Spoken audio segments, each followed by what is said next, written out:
Hoy vamos a meternos de lleno con una de las ideas, yo diría que más potentes, pero también más polémicas, de toda la ciencia, el problema de la reducción. Y para ir directos al grano, lancemos la pregunta del millón. ¿La mente es solo el cerebro? O sea, ¿somos simplemente la suma de nuestras partes biológicas? ¿Se puede explicar algo tan complejo como la conciencia mirando solo la actividad de las neuronas?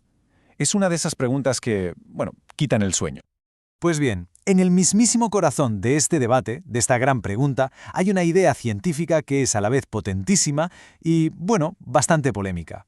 Y esa idea es, precisamente, el reduccionismo. Vamos a ver qué es exactamente. Vale, una idea poderosa.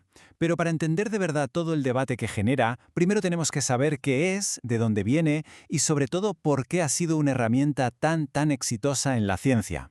Dicho de forma sencilla, el reduccionismo es en el fondo un enfoque. Es la idea de que para entender algo complejo, lo que sea un ser vivo, el clima, lo que se nos ocurra, lo mejor es desmontarlo, descomponerlo en sus piezas más simples, más fundamentales y ver cómo funcionan. Es como si para entender cómo funciona un coche, lo primero que hiciéramos fuera desmontar el motor pieza por pieza. Y la verdad es que como estrategia es increíblemente potente. Y ojo que esto no es algo de ahora. Un ejemplo histórico que lo deja clarísimo es la caída del vitalismo. A ver, durante mucho tiempo la gente pensaba que los seres vivos éramos especiales, que teníamos una especie de fuerza vital, un soplo divino que nos diferenciaba de, no sé, una piedra. ¿Pero qué pasó? Pues que en 1828 llegó un químico, Friedrich Wöhler, y ¡zas!, sintetizó urea, que es un compuesto orgánico, a partir de materia inorgánica, en un laboratorio. Aquello fue un mazazo para el vitalismo. De repente parecía que las mismas leyes de la química que explican cómo se forma una roca también nos explican a nosotros. La biología, de alguna manera, se podía reducir a la química. Muy bien, hasta aquí parece todo más o menos claro, ¿verdad? Pues aquí es donde la cosa se complica un poco, porque aquí empieza la confusión. Y es que no hay un solo tipo de reduccionismo. El gran problema con la palabra reduccionismo es que la gente la usa para hablar de cosas muy diferentes y a menudo ni se dan cuenta. Por eso, para poner un poco de orden en todo este lío, es fundamental que distingamos sus tres caras, sus tres significados. A ver, vamos a desglosarlos. Por un lado tenemos el reduccionismo ontológico. Este es el que se pregunta básicamente de qué están hechas las cosas. Su idea clave es que las cosas complejas no son más que la suma de sus partes. Luego está el semántico, que se mete más con el lenguaje y se pregunta si podemos traducir las palabras de una teoría científica al lenguaje de otra más fundamental. Y por último, y este es clave para la ciencia, tenemos el metodológico. Este se pregunta si podemos explicar las leyes de una ciencia, como la biología, usando las leyes de otra más básica, como la física.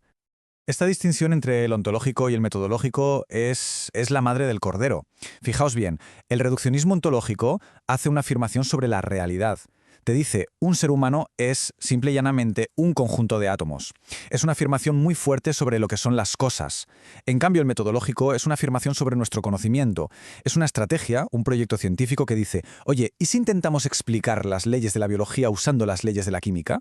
No te dice lo que es, sino cómo podemos entenderlo. La diferencia es sutil, pero es enorme. Y claro, para la ciencia, el que de verdad importa, el que se usa en el día a día, es el metodológico.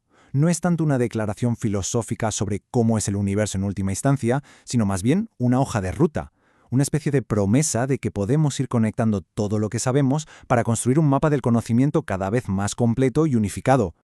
Vale, perfecto. Es una estrategia, una hoja de ruta. Pero ¿cómo se hace?